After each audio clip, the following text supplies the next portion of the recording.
Combined arithmetic മീൻ കാണാൻ ഒരു equation ഉണ്ട്. അപ്പോൾ ആദ്യം അതിലെന്തൊക്കെ ടേംസ് വരുന്നുണ്ട് നോക്കാം.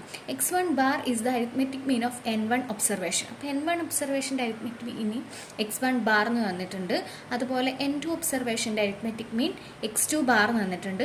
അങ്ങനെയാണെങ്കിൽ കമ്പൈൻഡ് അരിത്മെറ്റിക് മീൻ കാണേണ്ട ഇക്വേഷൻ ആണ് x bar is equal to n1 into x1 bar plus n2 into x2 bar divided by n1 plus n2.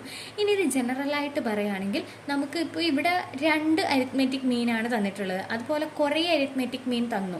ഞാൻ ഇവിടെ എണ്ണം പറഞ്ഞിട്ടില്ല. ഇവിടെ ഒരു 5 അരിത്മെറ്റിക് മീൻ തന്നു, അല്ലെങ്കിൽ 10 അരിത്മെറ്റിക് മീൻ തന്നു. അതുപോലെ ഒബ്സർവേഷനും തന്നു. ഇവിടെ 10 അരിത്മെറ്റിക് മീൻസ് തന്നിട്ടുണ്ടെങ്കിൽ 10 ഒബ്സർവേഷൻസ് ഉണ്ടാവും. അപ്പോൾ അതുപോലെ ലോങ് നമ്പേഴ്സാണ് വരുന്നതെങ്കിൽ ഇതിപ്പം ജസ്റ്റ് 2 നമ്പേഴ്സ് മാത്രമാണ്. അതുപോലെ 3, 4, 5, 6 എക്സെട്ര അങ്ങനെ അങ്ങ് വരികയാണെങ്കിൽ അരിത്മെറ്റിക് മീൻ കാണാൻ ജനറലായിട്ട് യൂസ് ചെയ്യുന്ന ഇക്വേഷൻ